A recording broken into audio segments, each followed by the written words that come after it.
Pulling over, guys. Pulling over. Oh. Guys.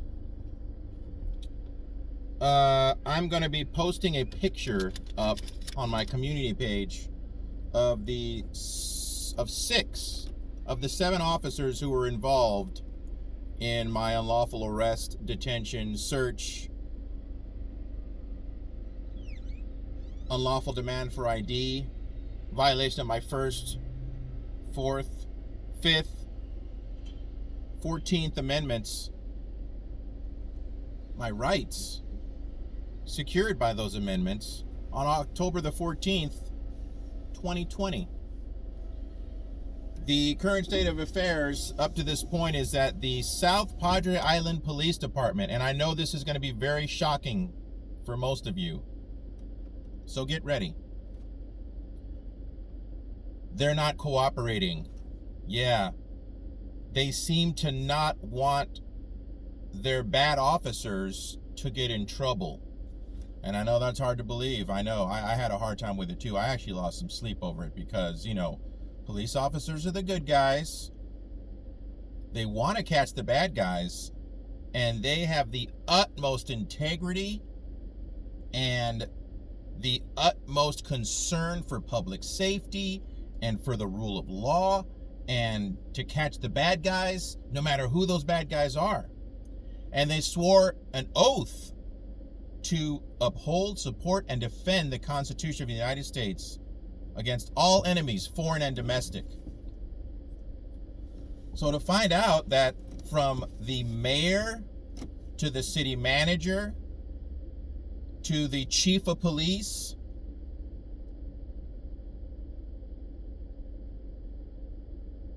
to everyone involved, the public information officer, the law firm that they've retained to represent them in the event of any legal action, like a lawsuit.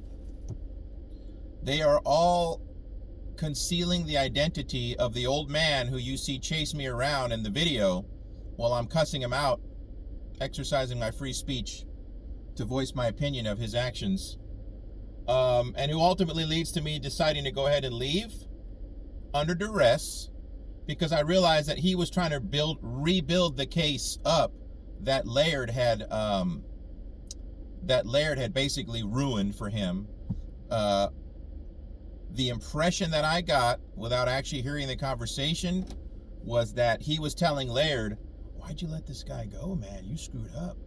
Once you have someone in cuffs, you charge them with something, even if it doesn't fly. You keep them in cuffs. That's your leverage.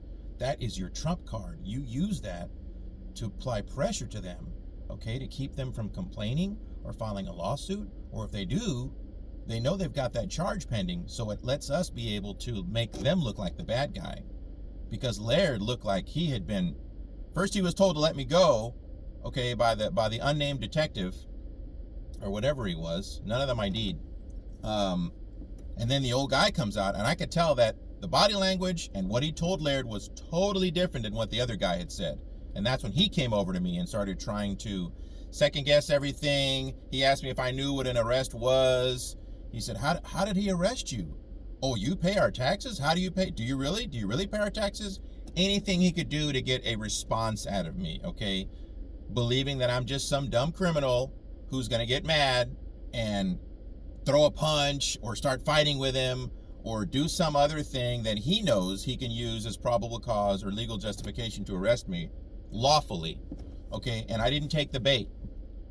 Other than cussing his old ass out, I didn't take the bait, okay?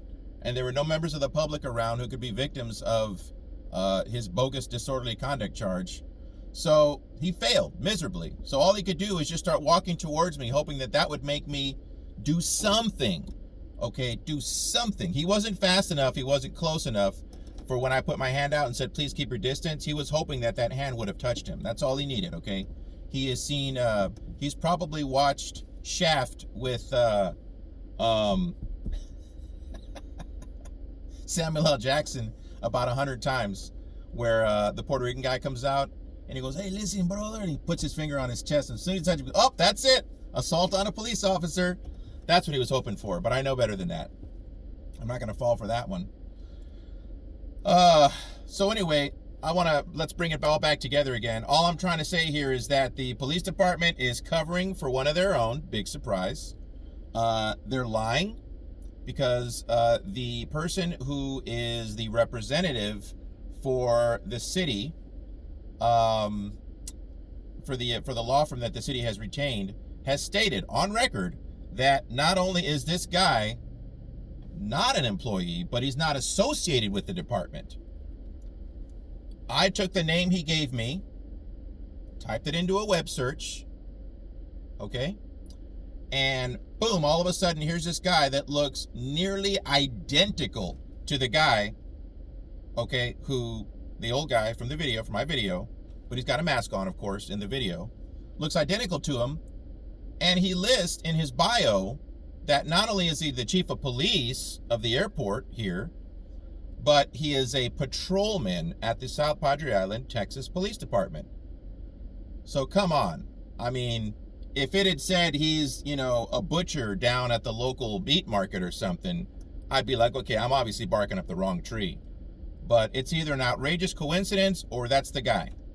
Okay, and they're trying to tell me that it's a detective whose last name is Rodriguez. And when this guy gave me his name, it sounded nothing like Rodriguez. I've heard that name probably 6.4 billion times while in Texas and other places. We all have. It's a very common last name, okay, depending on your geographical location.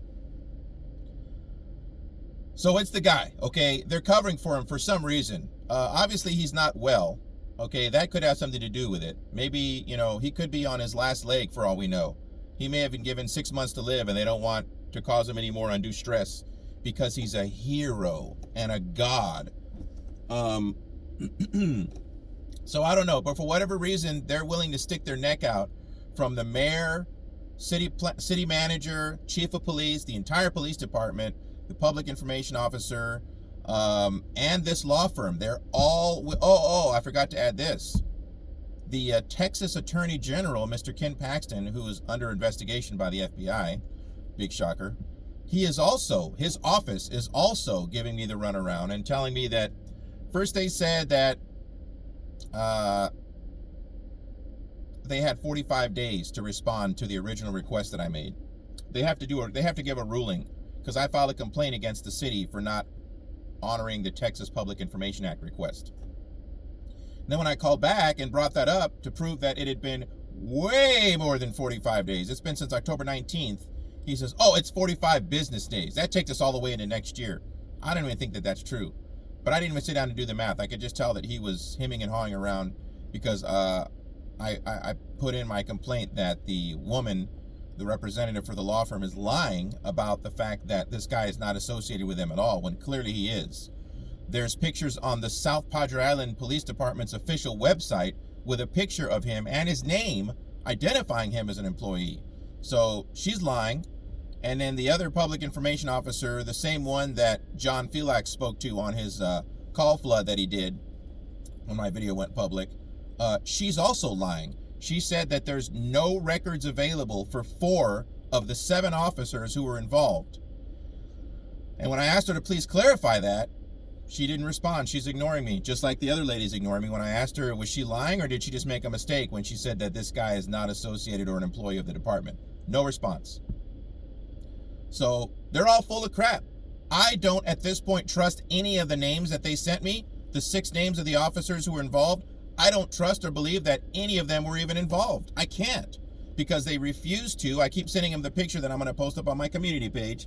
I keep sending them the picture of all 6 officers and asking them, all I need you to do is take 30 seconds and type out from top to bottom, left to right, officer number 1 is this person, officer 2 is this person. They just sent me a list of names, but I have no way of associating those names other than the 2 female officers, which I have a 50-50 chance of getting it right.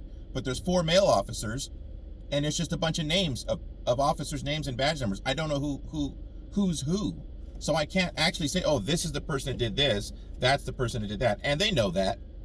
If they were really trying to be helpful and comply with a public information request or find out who did wrong in their department, okay, to keep the other ones of them safe, the good ones, the good officers, okay, if they wanted to weed out the bad officers, they'd be like, yes, sir, here are the names, You know, thank you for bringing this to our attention.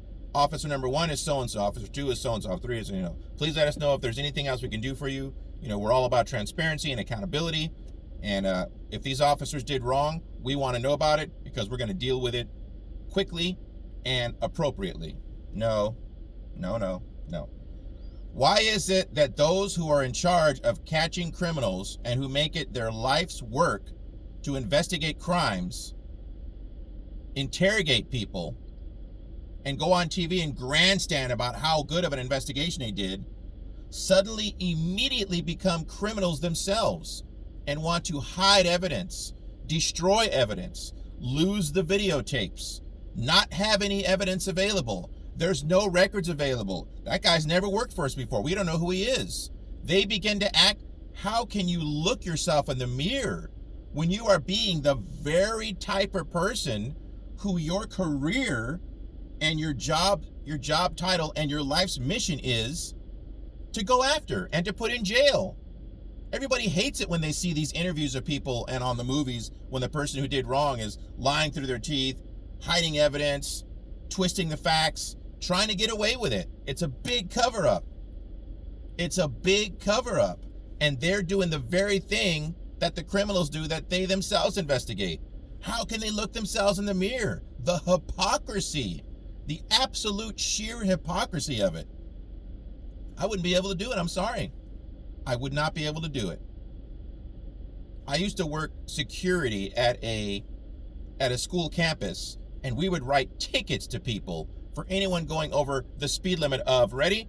5 miles an hour. 5 miles an hour was the speed limit. And guess how fast I drove on campus? 24/7. Didn't matter what time of day it was or how long I was there or how much of a hurry I was in. I drove 5 miles an hour. I couldn't face myself. I didn't want to be a hypocrite driving 15, 20, and 25, which I know those sound like low speeds, but the way everything was designed, 5 miles an hour was actually an appropriate speed because pedestrians everywhere. Anyway, I couldn't have lived with myself if I was speeding, so I always did 5. As soon as I got out on the main road, yeah, I sped. I was a speeder just like everyone else.